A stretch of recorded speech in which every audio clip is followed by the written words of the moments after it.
between the fading darkness of night and the rising rhythm of day. Eamon remained suspended, caught in a space where dreams whispered and reason struggled to listen. Somewhere beyond thought and time, a forgotten story was stretching its arms towards him, asking to be remembered. Chapter 6: The Call of the Corridors. At the office, he was busy with the files and some paperwork, but the thoughts of the weird dream were haunting him time and again. No matter how hard he tried to bury himself in files and folders, the girl of his dreams kept returning to his thoughts. Sometimes imagining her to be sitting across his desk, eyes fixed on him as though she knew some secret of his past life. Other times, he felt her presence teasing him, tickling his ears with playful whispers that here I am living a life with you. Leaning back at his seat, he began to contemplate. Why me? Is this dream trying to tell me something?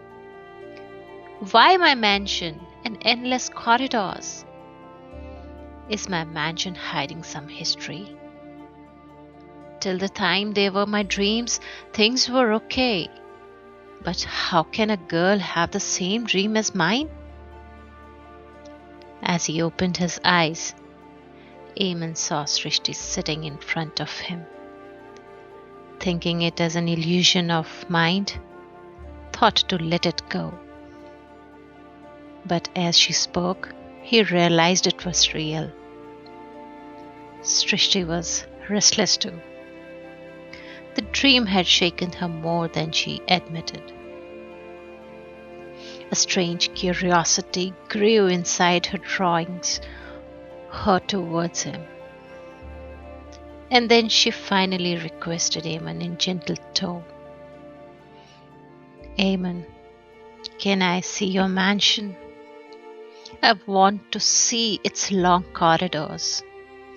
The very common aspect in our dreams is your mansion, and I suppose we will get the hint of what this dream meant from your place. I want to find the reason. I'm very curious. Can I come and see your house once you go back home after office? Eamon was too eager to solve the mystery too. The weight of unspoken questions were hanging in the air between them. She leaned forward, her voice lowering to a whisper. Take me there to your mansion, please. I need to see if it's the same as I have seen it with my own eyes. Maybe then we will be able to analyze what it is. The request kept him stunned, but also strangely relieved. Somewhere deep inside, he had been waiting her to say this. The mansion wasn't just bricks and corridors. It was the keeper of secrets, the answers to the questions raised in dreams. It was agreed by both of them that a visit to the mansion needed to be done without delays. No more delays to torment our souls, Eamon said. We will go today. Let me finish my work quickly. So she stayed quietly for him to finish his work. The office work stretched longer than usual. She sat beside a big window, watching the city rhythm pass by.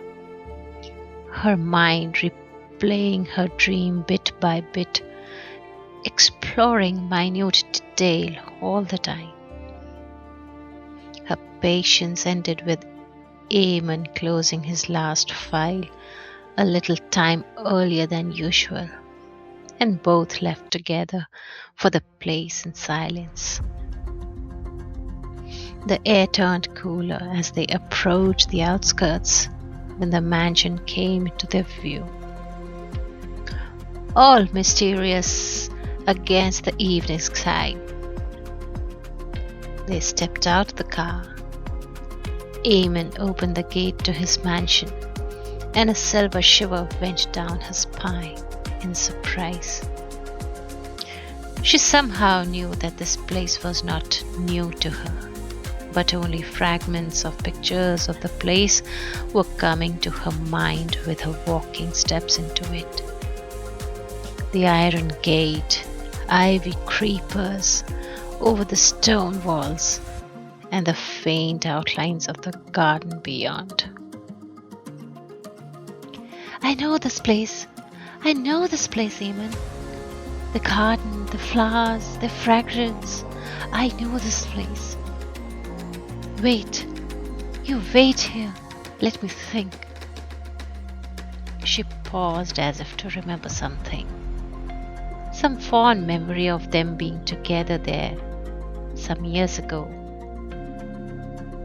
Rosebud, near the rosebed, standing near the entrance of the bungalow and pointing out at the beds of roses. There should be something there, Eamon. A hiding place. I saw it. A small knob like an opening to a safe underground. We need to search here. Eamon stood there puzzled. What is happening here, he thought.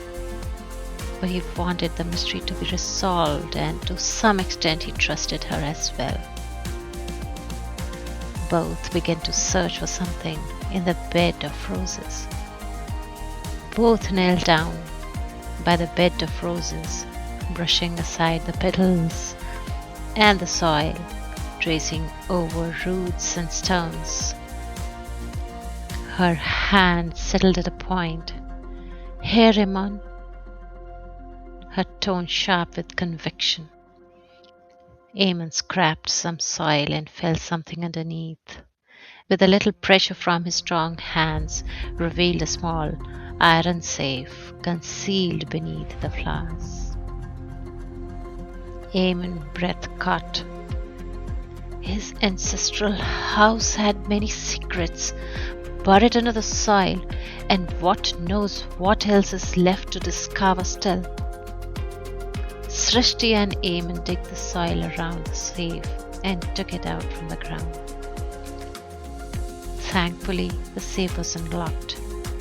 They took a deep breath, and Srishti clutched the mystery box tightly in her hands as if it was a treasure so dear to them. Eamon was surprised that Srishti knew a secret of his house. Both were curious and worried of what this little box would reveal. The box was jammed and seemed to be buried ages before. Eamon applied all his power and pressure to open the box, and what they saw surprised them further. It contained a bundle of old photographs of a young girl and a boy. The girl was unmistakable. The same girl who appeared in Eamon's dreams. The boy, he guessed, was his great-grandfather, whose face bore an uncanny resemblance to Eamon's own, just as he had seen in those visions. Eamon's heart skipped a beat as his eyes fell on the girl. She was real, the girl of his dreams. Her eyes, her dress, every delicate detail, exactly the same as the one who haunted his sleep. His great-grandfather had once been a student of painting, blessed with an exceptional hand for sketching. Recognizing him in the pictures, a flood of memories came to him. He had once read that his ancestor was a student of painting in his youth, And here lay the proof, hideously concealed in this box.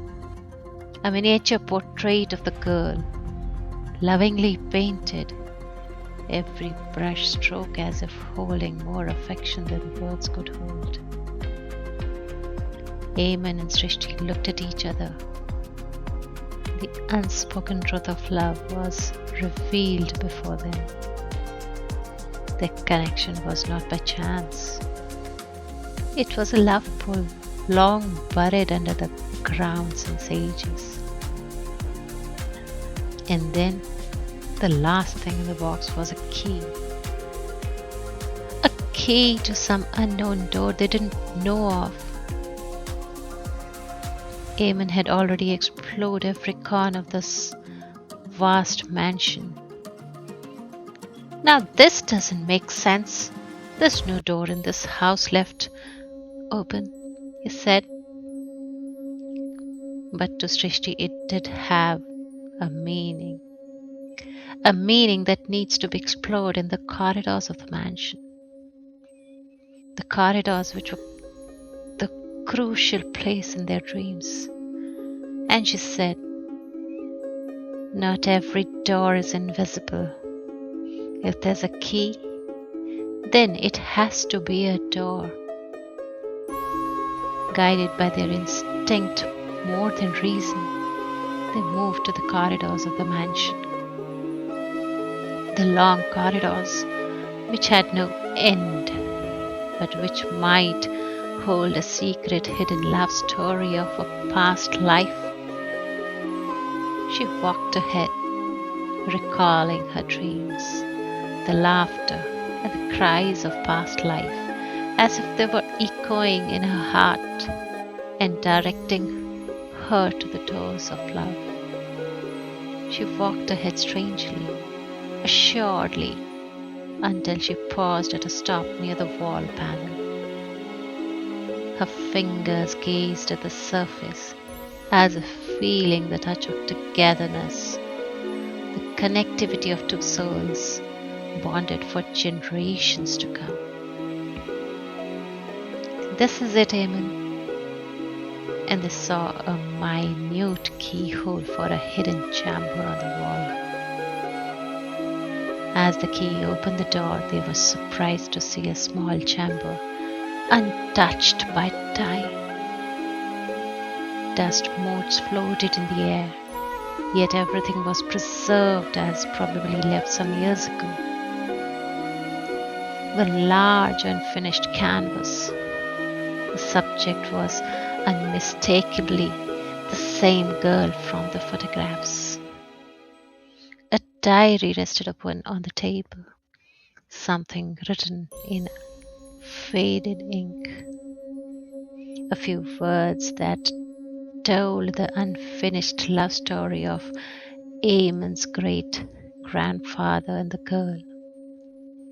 The two of them had finally understood the meaning of the dreams, the corridors, of the garden and the pull towards each other. Both smilingly looking at each other as if the souls synchronizing and speaking the same words. It was us, were we? We really were them. In the quiet of that hidden chamber, past and present finally became one. Love that had once remained unfinished had found its voice again. Not in ink, not on canvas, but in two hearts that had unknowingly carried its memory across time. Some love stories do not end. They wait. They travel. And when the moment is right, they return. Because some souls are destined to meet. Not once, not twice, but forever. Do you believe that souls can recognize each other across lifetimes? Or that love can be reborn through times? Share your thoughts in the comments. And if you enjoyed the story, please like, share, and subscribe to the Talking Tales by Dr. Ribbon for more stories of this kind and others. Your support keeps these tales alive. Thank you.